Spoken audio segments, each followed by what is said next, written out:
Yeah, and away we go. So thank you all for making an appearance on Casual Fridays. This one is ultra casual as I call in from Vernon, British Columbia on holidays wearing my finest tank top. And I appreciate you all calling in. Derek, you're calling in from Ecuador, yeah? I'm currently in Guayaquil, Ecuador, the southwest part of Ecuador. Fantastic. And Stuart, you're coming in from? The center of the universe, Sebring, Florida. Oh, I thought you were going to say Toronto. Okay, good. I used to think Toronto was the center of the universe, but now we're moving into Florida 3.5 years ago. Okay. Sebring, Florida is definitely the center of the universe. Great. And Heather, you're coming in from? From Calgary, Alberta. Canada. The world famous and best city in Canada, Calgary, yep. Alberta. Yep. Yes, well done, Heather. Thanks for holding the hometown heroes. All right, so maybe each of you could just take a moment to introduce yourselves to our thousands, hundreds of thousands of listeners on who you are, what do you do, and most importantly, why did you say yes to this? Heather, do you want to go first? Put Sure. you on the spot? Yeah? Sure. I'm a life and relationship coach here in Calgary. I work with people actually all over the world, creating lives that they love. And why did I say yes to this? You're a hard person to say no to, Adam. That's why. Oh, fantastic. Thank you. And thank you for just being so trusting. And you are one of the more fabulous people I have to share this journey with. So thanks for saying yes. Stuart, why don't you go next and we'll close out south of the border. Well, yeah, so I first met you, Adam. I can't remember when I met you. 15, 20 years ago, maybe, when I was running around the streets of the beautiful city of Calgary, Alberta. My 20 some odd years I lived there. Yeah. Before moving my company to the first center of the universe, which was Toronto, to be closer to the IT community and all the head offices for the IT services side in Canada. And then about 3.5 years ago, I had an opportunity. I actually was visiting, living in Florida 6 months of the year. And I sat down with my wife one day and says, "Why are we paying taxes in 2 countries?" Says our visa allows us to move to the U.S. full time, and if I move to Florida, I don't have to pay state tax or on company or personal state tax, and I stopped being taxable in Canada. So it was a no-brainer. We moved to Florida. Now, given the nature of what's going on in the world, I don't know if that was a wise decision, but I'll go with it that it was. But great tax tips, great tax tips for all of our listeners. You may get some follow-up questions. I think Bryce Med introduced us, and yes, and Bryce was the one that advised me on the taxes about living in the States versus Canada. And he is currently camping at Wood Lake in Kelowna, because I just spent 2 days with him and his lovely bride Dawn, floating around on Wood Lake and enjoying some 30-degree weather out here. So yeah, that's a good connection. And Mr. Lamb. Hello, world. Hello, Adam followers around the globe. Well, I'm based in the middle of the world, and that's factual because we're at 0, right on the equator. And I've kind of traveled around the world. It wasn't planned. It was a year sabbatical, and 20 years later, I'm back in Ecuador, where I started out this journey 8 years ago. And Adam, we met on a crazy thing, maybe about 4 or 5 years ago, when you're involved in a company putting high definition cameras on the International Space Station. And I was a small investor in that. And I think the reason I'm on this call is because, in Ecuador, we've gone through some tragedy here with the coronavirus. And I think it's really hard to explain to people what's actually going on in different parts of the world. I think, Western Canada is so blessed. And yeah, I'm just trying to fit in this crazy world that we have. And I've been watching your podcasts, Adam, and I did turn down Joe Rogan last week. I said, no, I'm going with Adam Joyce. So Joe's going to go on hold for a couple weeks. You'll wait. You're a star, Derek. You're a star. So I'm going to shout out you on the show, I guarantee. And I'm just happy we have a little kind of private company here trying to give some business advice for Canadian companies or Australian companies that want to do business in Ecuador. But really my main focus and passion is social responsibility and trying to do good in the world, and working with some really cool organizations around the world in South Africa and here that are trying to make a difference. So that's my gig. Awesome, Derek. Thanks for saying yes. Thanks for being on the call, and thanks for making it work from Ecuador. Really appreciate it. So, Thank you. what happened this week? Like, what happened? What was memorable and entertaining? Not necessarily business related, although it could be. But what this week was memorable and entertaining? And my discovery this week was Margaret Falls. If you ever get out this way, there's a little place just outside Salmon Arm called Margaret Falls. Gorgeous. And my wife found it, and we had a little bit extra time, so we're just meandering. So we headed off, had a beautiful walk, stretched our legs, got some breath of fresh air, beautiful green, lush. What a beautiful discovery. And there's photos on my Facebook page if you really want to see it. Definitely go check those out. How about any of you? It's open table. Well, on the topic of tranquility, I will share my brush with tranquility last weekend. So when I think you and I are messaging back and forth on the weekend, Adam, I went to Punta Gorda, which is about an hour and 20 minutes from my home. And there's this little place called Havana Tranquility, nestled away in Punta Gorda. And about 5-6 years ago, I really started, actually, after a trip to Havana, I found a passion for cigars and rum. So on the weekends, I go to this place called Havana Tranquility. Now, it's nestled away in the middle of nowhere. You drive by, you would miss it. But about 50 or 60 of us know where it is.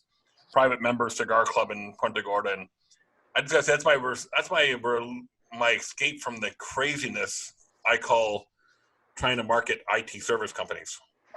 Interesting. I say the word trying. You know, when I'm down that way, we definitely got to go check that out. It sounds magical. I know all the good cigar places in Florida to go now. Very cool. I don't necessarily smoke them, but I don't mind being in them. You know, just hanging out with the gang there. Come on, as Bob Barker says, come on down. Okay, thanks, bro. Derek, Heather. Ladies first. Oh, ladies first. I don't necessarily have, I've been doing just the very basic social distancing, staying at home, watching the world from my balcony kind of thing. So what do you see from that balcony, Heather? What is going on out there? My building my building faces a green space. And so I've been watching, you know, there's a large population of jackrabbits. I'm living right on any entertaining behavior from the jackrabbits? No, I live right on the west side of the city, and apparently we are having an influx of coyotes in our neighborhood who are going after the rabbit population. So they haven't quite moved into my green space yet, but there's that. And I do have this interesting neighbor who takes it upon himself to water the property, even though the property manager is responsible for that. He likes to have cocktails and water the neighborhood. So I watch that every now and again.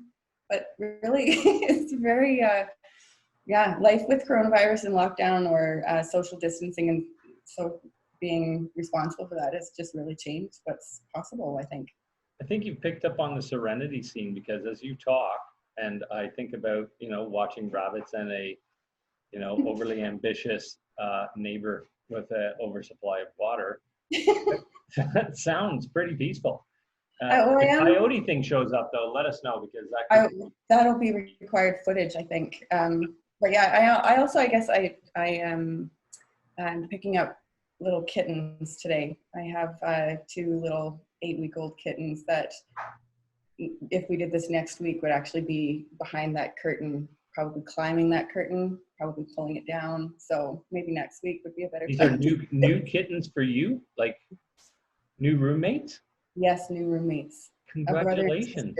Thanks. Yeah, I'm excited about them. I think they're going to be fun. I've had senior cats here for a very long time. So having kitten energy in this place is going to be a little bit different. That sounds awesome. Yeah. Really awesome. Mr. Lamb, what's going on this week in Ecuador, Derek? Well, on my end, you know, the entire country's been locked down up until about 10 days ago. So I was actually, for almost close to 3 months in complete quarantine and isolation, Not allowed out of your home? with the exception of you were allowed to get out kind of in the mornings to go to some essential services, the grocery store, the drugstore, the bank. But it was like, it was out of this world, because you go outside and of course, you know, everybody wears masks. It's just part of the uniform. The mask, the visor, the gloves. You go into the store, the social distance and the spray when you go in. And so things lightened up a couple of weeks ago. So I've actually been in Quito the entire time at high altitude. And once things opened up, I came down here on the coast. So it's just nice to get out. And now you know, depending where you are geographically in the country, and unfortunately now Quito is getting hit with a wave of coronavirus. You know, first, Guayaquil, where I am, was the epicenter of Latin America.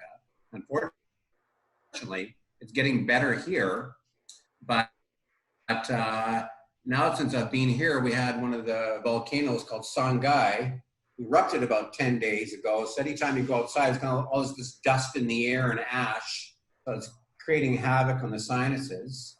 And other than accidentally almost running over on my bike an iguana the other day, everything's cool.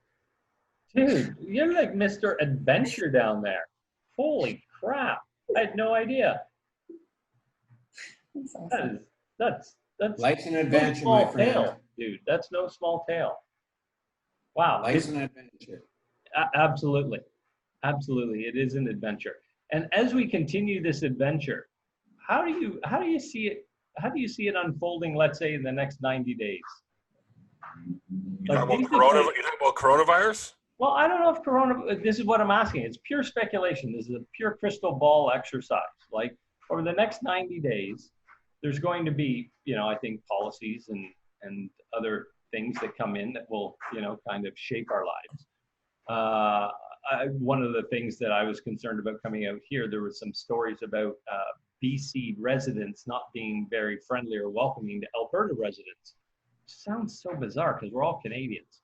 But anyways, I had a concern for that. It hasn't been, I've seen nothing, I've experienced nothing. And I expect that over the next 90 days, hopefully more of this togetherness and humanity embracing itself and being gracious despite the guidelines will start to evolve. At least that's my optimistic view. What do you guys see in the next 90 days in your worlds or in your lives with the people you work and do business with and live with? What do you see unfolding over the next 90 days? Or I'll give you the freedom to say, if you had the magic wand and you could wave the wand, what would you want to see in the next 90 days? You know, you know, I sometimes joke around with my clients and say, I wish I could hit the fast forward button and go right to January of 2022. Skip 2021 altogether. But let me recap this year. So in January, we had a backup goalie who drove a Zamboni, beat the Leafs. So the year started off horrible to start with. And then we had coronavirus. Then we had all this unrest in the population here in the U.S. And I'm sure that's spilling over globally. You know, we had three named storms already. You know, in the Gulf and the Atlantic Basin. I don't want to paint a picture of doom and gloom, but I'm always thinking, what's next? Like, are we going to have like a rash of like 2004 here in Central Florida, where we had 3 major hurricanes crisscross the state in like a matter of weeks? So I'm bracing for the next closure of my office when I have to close it down because we have a hurricane bearing down on us again. And it definitely is in that time of the year where, you know, I'm watching the NOAA website every day saying, okay, what's churning in the Atlantic Basin, right? Because it's that time of year. So, but I think what I see is people coming together too, you know, with all the issues going on in the world. So I'm in the middle of this media detox. Just turned off Fox, turned off CNN, turned off all the media outlets. And I tell you, my sanity has improved greatly. And I look out my window at my house at night and I say to my wife, I said, I don't see what's going on in the world here. I don't see it because we live in such a rural area that's so peaceful and quiet. And so it makes me stop and ponder. I think there's goodness in humanity still. Just the goodness has got to rise to the top. I like it, Stuart. Besides the Category 5 hurricane. Yeah, well, that's not a humanity. That's just part of living in Florida. We call it. Yeah, you that's kind of the thing you chose. Like I chose -30 to +14 in 24 hours. And softball size hail. Right. Yeah. Yeah. I was going to ask, Heather, what part of the West are you? Because I used to live in Coach Hill. I really loved it out west, on the west part of the city. I'm really close to Coach Hill. I live in Glamorgan, so just like a couple of neighborhoods over. So we watched that storm come through here. Like you could see it. I don't know. I'm south facing, so I don't normally see that stuff come in, but that one moved in and it was on the other side of the city. So if anybody is watching or listening that's not from here, that's 20 or 30 kilometers. Not sure what the conversion to miles is on the other side of the city. And it was still like the lightning was so bright that it was making like daylight, even though it was dark outside. It was amazing. I've not seen anything like that before in my lifetime. And then seeing some of the pictures from friends of mine who do live in that area with their homes and cars and everything just totally trashed. We had another, like a week later, there was another system that went through that I'm sure the people that were up in that part of the city were just like Cringing. bracing themselves. So, yeah. They see It that one. always seems to hit ranchlands. Yeah. The Northwest neighborhood. Crazy. Yeah. Area zone. So what would you do in the next 90 days? Would you have another storm based on the spectacular light show, or? Well, I mean, it is that time of year here, right? So this is usually when that stuff happens, June and July.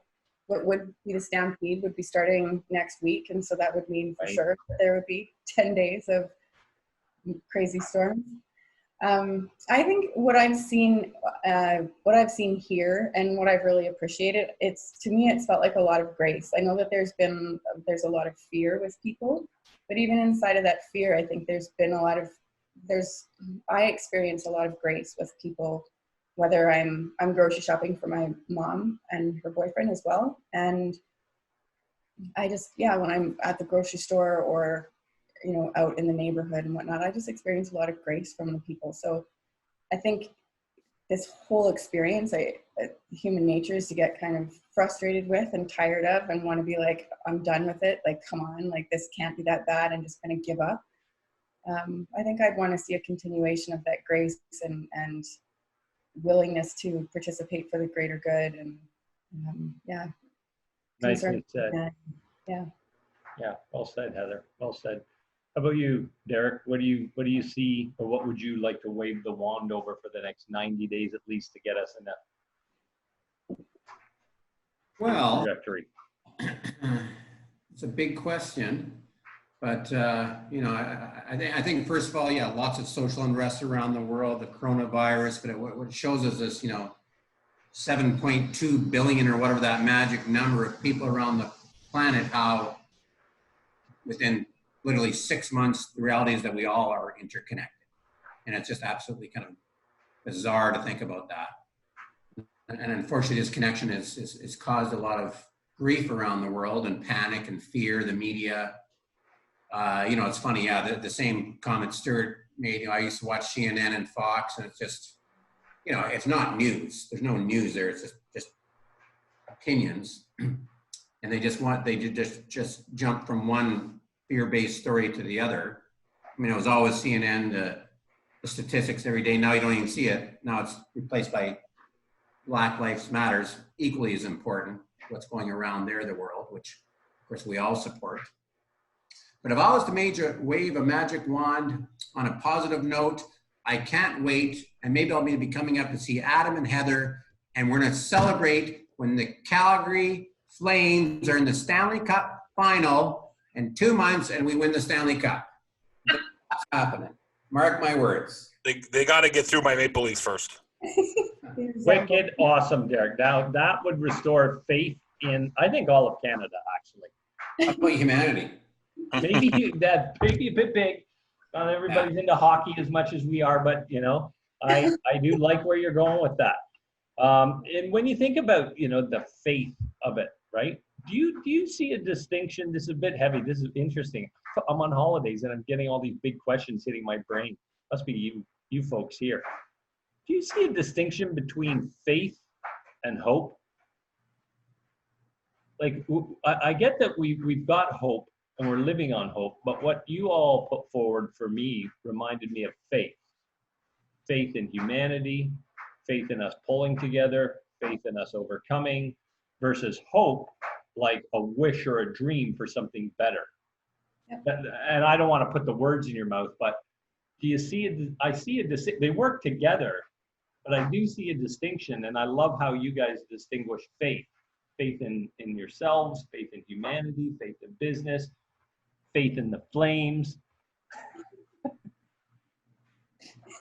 Maybe that's hope. That's hope. That could be hope. I thought Stuart would say that. 50 years and counting. That's all I got to say. Yeah. So what do you get out of that? Faith versus hope, or faith and hope, or? I think they work in tandem, just like you said, but they are different. Faith feels like something that you're standing on, and hope is something that you're reaching toward, maybe. That's kind of how it feels to me. I don't know if that's quite right, but yeah, I think they work together. And it's this kind of hope that you're talking about. I think there's hope that we can use hope that to our detriment, and avoid looking at things and whatnot. But yeah, I think in this kind of faith and hope together, to me, I think they work together like that. Yeah, interesting. Thank you, Heather. Gentlemen? So I hope the Maple Leafs win the Stanley Cup, but I have no faith that they will. Interesting distinction. No. I like that. That makes it really clear. There is some correlation between the two, but you can go both positive and positive, negative, or both negative. It's hard. It really depends on who you are. Yeah. But I have faith in humanity. I have faith, or I wouldn't say faith or hope. I have a reassurance that goodness will always prevail in the end. Yeah, I have faith in humanity. I do have faith in humanity. I do have hope for how this situation starts to correct itself. And I have faith that humanity will find a way. So for me, that's kind of how it's That's pretty deep. That's what happens when I laid on a lake for like 4 hours yesterday, just soaking up the sunshine, looking at the trees, gazing over at my beautiful wife. Like, it was just magic. And this is the kind of shit that starts to pop out of my head now. It's crazy. It's the ice wine. Did you say and wine? The ice wine. Yes, there's amazing wineries out here. Yeah, I could easily just spend days at all the fabulous places out here in terms of wineries. Yeah, in Enniskillen's ice wine. Yes, Mission Hill has to be still my favorite winery in the whole world. Great Monk is pretty awesome, man. Their deck overlooking the Okanagan, what's that thing called? Lake. The lake, yep. That big body of water they call a lake.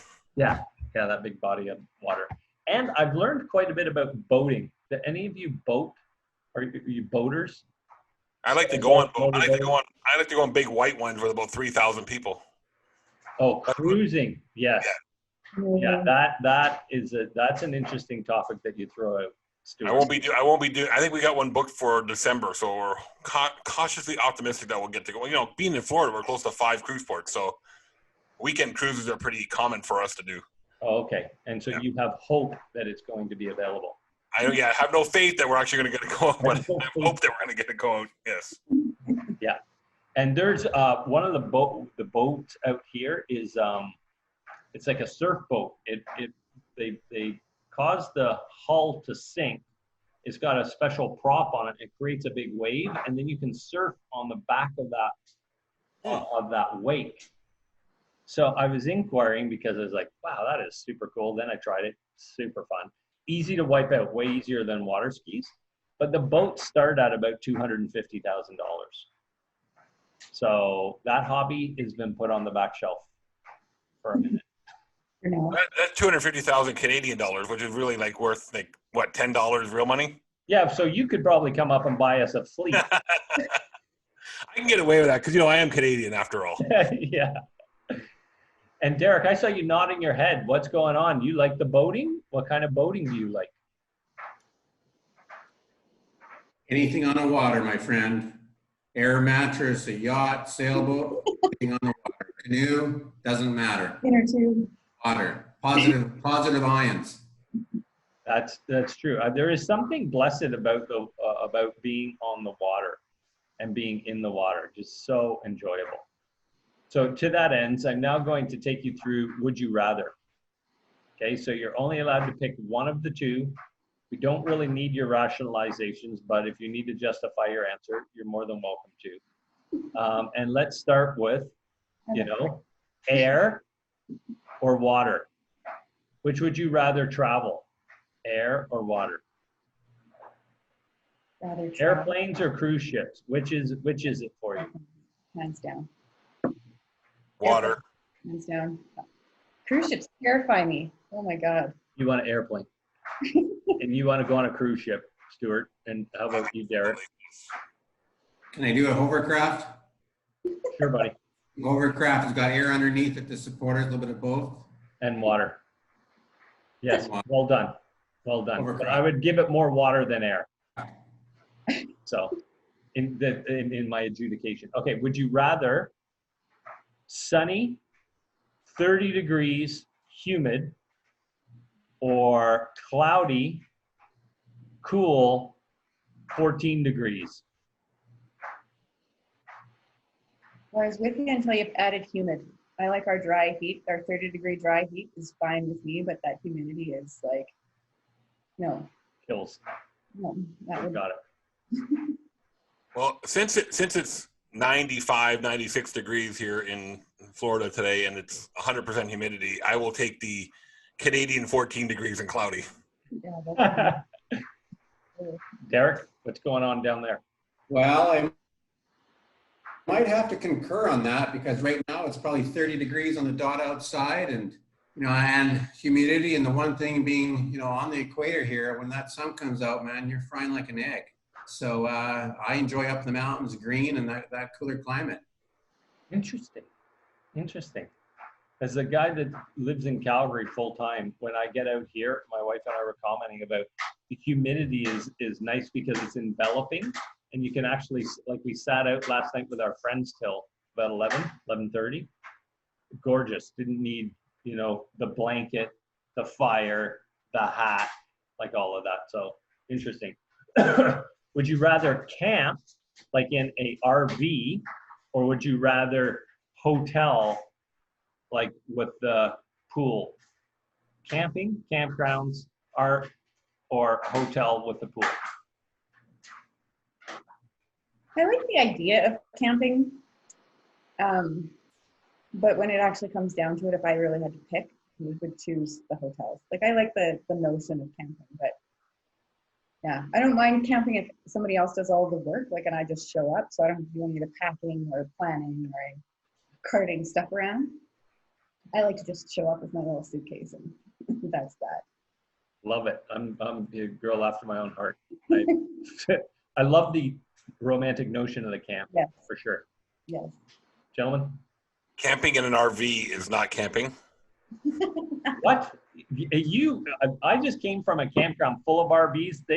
You would start a fist fight with a comment like that. But I will take my my 5-star Marriott property over RV hands down every day of the week and twice on Sunday. Okay, buddy. Derek? Well, I guess, it depends who I'm sharing that experience with, Adam.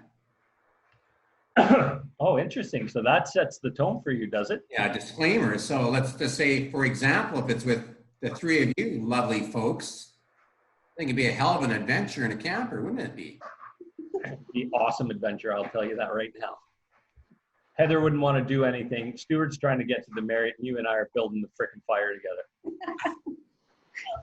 But I agree with Stuart. Camping is not an RV. Camping's a tent out in the woods, the wilderness with a fire going, burning some hot dogs. That's camping. That's Canadian camping anyways. That is Canadian camping. How about kayak or canoe? So I'll jump in first. Since I did 8 years serving Her Majesty in the Canadian military, first off, camping I've been scarred for camping for all my life. Canoe, since I was canoeing in the North Saskatchewan River and came around a bend and went head on with a moose, I've been scarred for life with anything to do with small kayaks or canoes on a river in Alberta or British Columbia for the rest of my life too. So I will take a pass on that question. You're passing. Derek, Heather, canoe or kayak? I pick kayak. Yeah. Okay. Clarification, would that be a river, a lake, You or an can ocean? put it on whatever body of water you want, buddy. You want to do an ocean, you go for it. You want to do a bathtub, you find one big enough. It's yours. Let's go for a canoe. Let's go for a canoe. I feel more stable, more safe, and you got a bunch more stuff on there. Yeah, you do. Interesting. All right.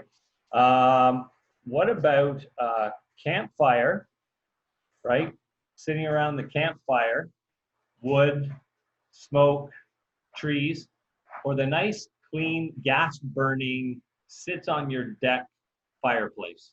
Oh, top of fire, wood, trees, smoke. Yeah. There's no matching the natural goodness of wood. Yeah. If you could do the Marriott with a campfire, that would to me be perfect. You could sit out by the fire and then go inside and not have to worry about Campground by Marriott. I think you guys are on to something. Derek? I'll send you the business plan tomorrow, Heather. Perfect. Campfire. Campfire or just a clean gas burning fire on the deck? Campfire. Campfire all the way. Okay. I see where this is going. Do you do a floaty, like the lounger floaty, or do you do the mesh floaty where the water comes in and you're kind of semi-submerged? You float on top of the water or do you float in the water? That's a good question. Is it 30 degrees and humid? It's or 30 degrees and humid. It's overcast? gorgeous day, and I have to go to Walmart later and pick something up. So I'm actually looking for clarification.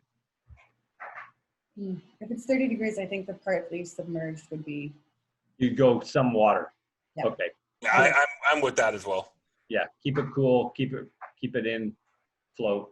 Derek, are you on top or in? Hey, behave yourself. Gotta censor that. Question, edit that. All right. So denial. Okay. Final question.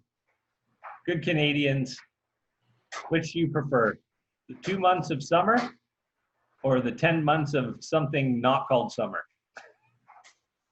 I think that the 10 months of the not makes you that much more appreciative of the 2 months that are. So It's an interesting way to look at it, Heather. yeah, if you could have, I don't know if you could have the, like, if you would be so appreciative of it if you were with it all the time. I don't know. These guys live in summer all the time. Let's get their comments. Gentlemen? So, yeah, being somebody that lives in the South, we're always looking for ways to escape summer so now we're doing the reverse snowbird. So now we're looking at getting Cape Cod, Long Island. When the border opens up, I think we're going up to Nova Scotia for a month because it gets too hot and you have to escape the heat. And so I would take the 10 months of 25-degree weather over the 3 months of 35-degree weather. Interesting. Derek?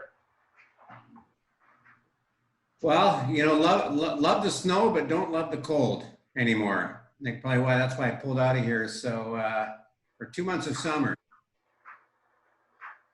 I'll go with the flow. Let's go just for a Chinook year round. And look, hold on. I got Joe, 1 second. I got Adam here, as I mentioned. Can you see that? I see the number. Joe Rogan. Joe, I got to call you back. I got Adam here. One sec. Let's see if I'll get him on speaker. Thanks, Derek. No, sorry. He hung up. Wait. He's having, as they say in Canada, he's having none of it. All right. Well, thank you, everybody. I really appreciate you making time today. Casual Friday, as always, entertaining and accidentally informative. I appreciate it. You all have a great weekend. I love you all. Thanks for making time for me. Positive vibrations to everybody out there. There's a reason we do this. Be safe. Be safe. Take care of each other. See y'all. Bye, everybody. Thank you.